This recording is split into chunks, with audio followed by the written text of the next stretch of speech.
Hello everyone, আজকে আবার একটা নতুন ব্লগ নিয়ে চলে আসলাম আপনাদের সামনে। এলাম হচ্ছে কিছুক্ষণের জন্য বাবার বাড়ি, কিন্তু এই যে বোনেরা মিলে পিকনিকের আয়োজন করছিল তাই থেকে গেলাম, আর সেগুলাই নিয়ে থাকছে আজকে একটা চমলক্য ভিডিও। রেডি হয়ে যাচ্ছি বাবার বাড়ি যাওয়ার জন্য, সাথে আমার আম্মা জানকেও রেডি করে দিচ্ছি। আর এই তো সকালবেলা আমার আব্বা জানও যাবে স্কুলে, তো একই সাথে বের হয়ে যাব তিনজন। তো এই যে আমার আম্মা জানকে রেডি করে যে সে মোবাইল দেখা নিয়ে ব্যস্ত আছে, আর আমি এই যে বরখাটা বের করে নিলাম, কারণ কোথাও গেলে তো আমাদের বরখায় জাতীয় পোশাক, তো তাই এই যে কালো বরখা বের করে নিলাম, যেহেতু কালো বরখায় পরি সব জায়গায়। তো আর এদিকে এই যে আমার আব্বা যেন রেডি হয়ে জুতাটা পরে নিতেছিল, তাকে স্কুলের সামনে নামিয়ে দিয়ে তারপর আর কি যাব আমরা বাবার বাড়িতে। চিন্তা করছিলাম চলে আসব, কিন্তু গিয়েই তো ওই যে আমার বোনরা প্ল্যান করলো চলো আজকে পিকনিক করি, তো পিকনিক করার কারণে আর আসতে পারি নাই। তারপরে এই তো একটা অটোতে বসে গেছিলাম, অটোতে বসার পরে আব্বাজানকে তো নামিয়ে দিছি, আর আমরা মামিয়ে এই যে চলে আসলাম। বাবার বাড়ির এলাকাগুলো রাস্তাগুলো আবার ঠিক করতেছে, তো বেশ কিছু দূরে আমাদেরকে নামিয়ে দিছে। তারপরে এই যে বাবার বাড়ির রাস্তাও চলে আসছি, আর এখানে আসলে অনেক ভাল লাগে। আর আমার বাবার বাড়ির সাথে আমাদের এই যে এটা হচ্ছে মসজিদ, মসজিদটা একেবারে পাশাপাশি। আর এই যে আমার ঢঙ্গির ঢং দেখেন কেমন করে হাঁটতেছে সেই রাস্তায় এসে। আর আমি বলতেছি এমন করে হাঁটতেছো কেন, সে তো কি খুশি, এসে এক দৌড়ে আর কি ওই যে খালার বাড়ি নানার বাড়ি যাই বলেন না কেন, তো গেটে ঢুকে গেল।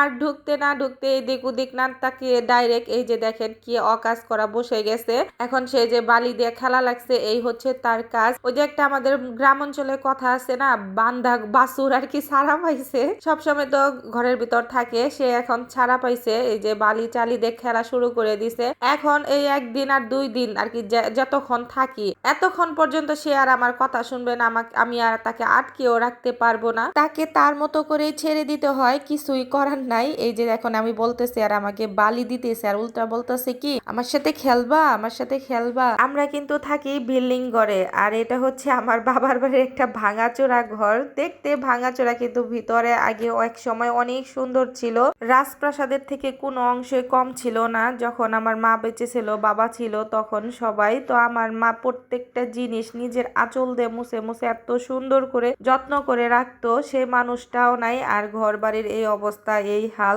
এই যে একটা মাছ দুয়ারের মধ্যে এত বড় একটা গাছ, এটা হচ্ছে কদবেল গাছ। একটা আপু আমাকে কমেন্ট করছে সে নাকি কখনো কদবেল গাছ দেখে নাই, এটা আমাদের বাসায় আছে। এটা আমরা যখন ছোট ছিলাম, অনেক ছোটই বলতে পারেন, ক্লাস 6-7-এ পড়ি, এমন একটা অবস্থায় আমার বাবা বাজার থেকে এই গাছটা কিনে আনছিল। আমাদের এদিকে শুক্রবার দিন একটা বিশাল বড় বাজার বসে, তো ওই বাজারের দিন গিয়ে গাছটা কিনে আনছিল। এখনো ওই দিনটা চোখের সামনে ভেসে ওঠে। এত বছর পরে এই গাছটায় এইবার প্রথম কদবেল আসছে, দেখতেও অনেক ভালো লাগতেছে। আর এই যে এদিকে হচ্ছে আমার বোনের সান্ডা পান্ডা, তো মানে হচ্ছে আর কি বিড়াল গুলা, তা আমি একটু ডাকতেছিলাম যে আয় সোনারা আয়, কিন্তু ওরা আমাকে পুরা ইগনোর করে দিয়ে ওই যে সামনের দিকে চলে গেল।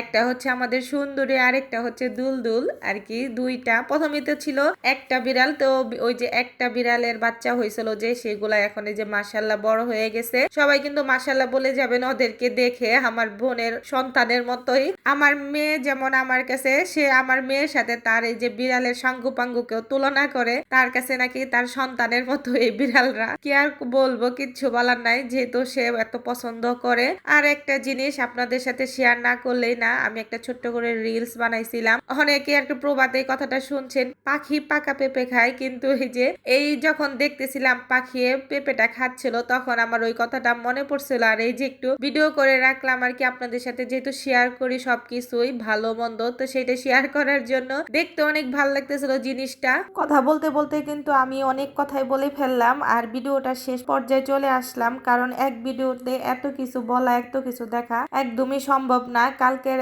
আরেকটা ব্লগ দিব ইনশাল্লাহ, একটা চমলক্য ভিডিও দিব আপনাদের সাথে শেয়ার করব। তো আমি কালকে শেয়ার করব ওই ভিডিওটা। আমার বাবার বাড়ি পিকনিক করলাম, কোথায় গেলাম বাজার করতে, বাজার করে নিয়ে এসে নিজের হাতে তারপরে রান্না বান্না করলাম, তো সেইগুলা শেয়ার করব। তো সেইগুলা দেখার জন্য সবাই আমার পেজটাকে ফলো করে দিবেন, ফলো করে সবাই পাশে থাকবেন। আর আজকের মতো ব্লগটা এখানেই শেষ করে দিব। সবাই ভালো থাকবেন, সুস্থ থাকবেন, আমাদের জন্য দোয়া করবেন। আসসালামু আলাইকুম, আল্লাহ হাফেজ।